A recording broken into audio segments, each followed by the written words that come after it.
and welcome, my friend, to the next episode in the Red Delta Project podcast, helping you maximize your results with minimalist approaches to diet and exercise. Today's episode, I'm answering a lot of the common questions that I get on abs, core training, belly fat, and all these sorts of things. And as always with my other question and answer episodes, I left full timestamps down below in the description if you want to skip ahead to topics, as well as links to all of the books and other resources that I mentioned in today's episode. Question number one. How do you get abs? What's the deal with making it happen? And why is it always such a elusive sort of thing? Muscle tone in the abs is no different than muscle tone anywhere else on the body. We're talking about a ratio between body fat and muscle. If you want to make the muscular bellies more visible, you need to do a combination of building up those muscle bellies so your muscles are bigger, and shrinking down the fat pad that's over those muscles so that way they become a little bit more visible. The biggest challenge, though, is that most of us don't have the optimal genetic setup to make this happen very easily.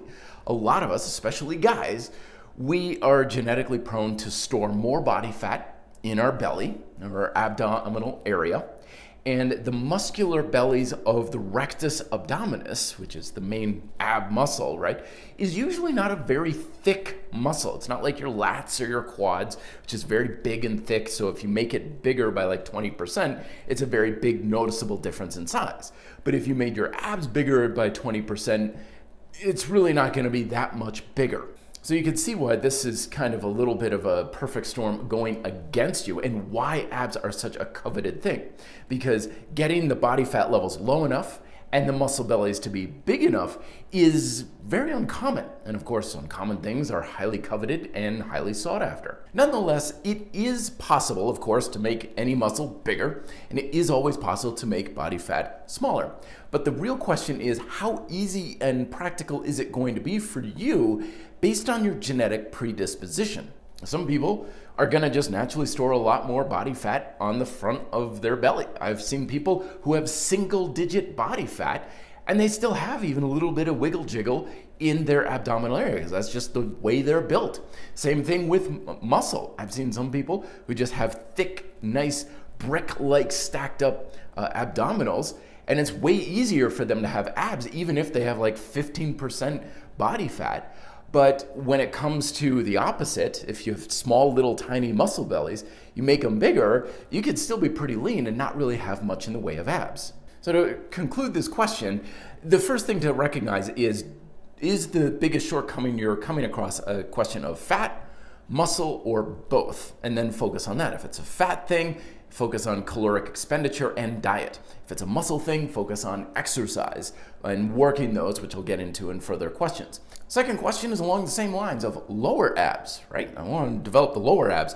And this is exactly the same deal. Because genetically, again, we typically have a little more belly fat in the lower part of our abdominals, the belly, and we have thinner muscle bellies, the lower part of the rectus abdominis, where it's usually thicker up top, which is usually why a lot of people will say, I've got like a 4-pack, or I've got abs in the top part of my abs. They're like, yeah, it's because for a lot of people, they have less fat there and they have more muscle, so you're going to have more definition. But it changes as you go down. What can you do about this? Well, same exact game plan. Building up the muscles, getting the body fat levels lower, if it's possible to get to that degree, to do that sort of thing, depending on how you're genetically built. Next question is, can you train abs every day? This is a very big thing you come across, especially in bodybuilding circles. Like, oh, you don't train anything every day except for abs and stuff. Well, you can train anything every day. Your muscles are made to work every single day. It's not like your muscles are going to be like, oh no, we did curls yesterday, so you can't bend your arm today to pick up a gallon of milk. No. But the real question is, should you? Is it in your best interest to do so? And for that, it's going to take a little bit of experimentation on your part. Like my new Ultimate Minimalist Fitness program that I came out with, that works abs pretty much every time you do it. You could do it every single day if you like. But don't just assume that if I do it every day, that's going to be more productive. Because in the name of building up those muscle bellies, if you're trying to get abs, then you want to treat your abs just like any other muscle. You want to make them work extremely hard. And oftentimes, the reason why we think ab training is so different is because we keep treating it differently. When it comes to our upper body or our legs, we're like, all right, heavy weight, heavy exercise, keep the repetitions like 8 to 12 reps, really work it hard. And then we go and work our abs and it's like, okay, I can hold a plank for 6 minutes, or I'm gonna do 1,000 crunches. It's like, that's a complete reversal in approach. That's like saying I do, heavy curls, but then I go and do lat pull downs with the lightest weight for 200 repetitions. You're working your muscles in a completely different way, which is why we think we need to train our abs differently. But if we train our abs the same way as every other muscle, we're going to usually find that the things that we apply as far as programming, like giving them a good couple days of rest and stuff, that makes it a lot more effective, and it brings it in alignment with the development of the rest of the body. And that flows right into the next question that I wanted to address, where people are like, well, what's the best ab exercise? And just like anything else, it's what kind of exercise can you do that you can apply a lot of tension into the muscle, and how hard can you work the muscle? Like really hard. Like you should be using exercises you can't do more than 20 repetitions on. You can, and it can be still effective, but we want to make sure we're bringing the pain. We want to make sure we're bringing that intensity. One of the best examples of this is in my book, Grind Style Calisthenics, the progressive ab training I use, where we use the suspension trainer, the grind straps, if you will, and the top level exercise is the saw plank to the knee tuck.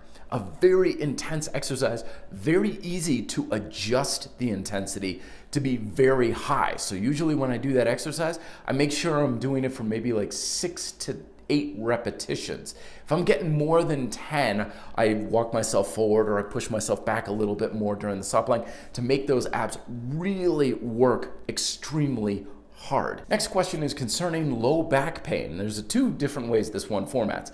Is sometimes when people are experiencing low back pain, people will say, oh, you need to work your abs. Your abs are weak, which might be the case. It might not be. But the other thing is sometimes when people are doing core exercises, they experience low back pain during those movements, particularly during those planks or saw planks that I just mentioned, where if you push back too far, your abs get overloaded, the stress goes into your lower back, and there's pain there. So let's address both of these. First off, yes, weak abdominals may be a contributing influence to lower back pain, but it's a guess as to whether or not that's really the cause. I mean, it could be a slip disc.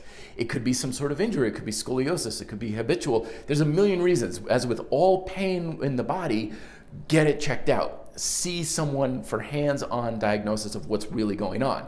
Because if you ask me or you go on the internet saying, why do I have pain here? It's nothing more than a half-educated guess. And we don't want to guess with this, because if you get it wrong, you could make the problem even worse. One of the biggest reasons why people often have soreness, tightness in the lower back is what they call lower cross syndrome.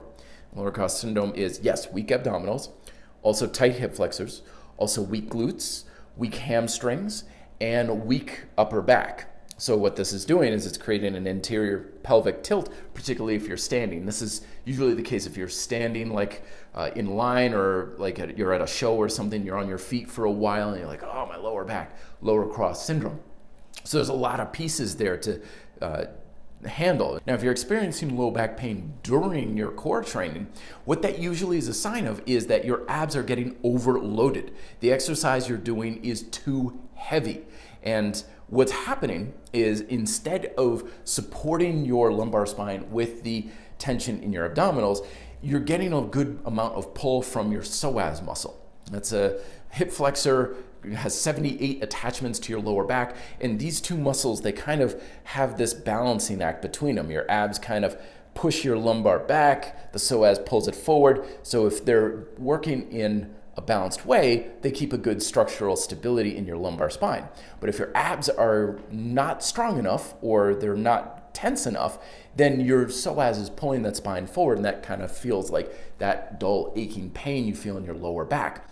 So that's why, if you are getting that sensation, what you want to do is regress to an easier exercise, work on tension control in the abs, because you can't work a muscle if you can't engage it, and a lot of people have a lot of trouble with tension engagement in their abdominals, which again, in grind style calisthenics, why I have tension control exercises, because you could do all the ab exercises for years on end, and never really build your abs up at all if you have trouble engaging them. It doesn't matter how many crunches you can do, and it doesn't matter how long you can hold a plank for. If your brain has trouble engaging the muscle like any other muscle, you simply cannot build it and develop it to become stronger. And we want to also be very much aware of if that control is eroding due to fatigue.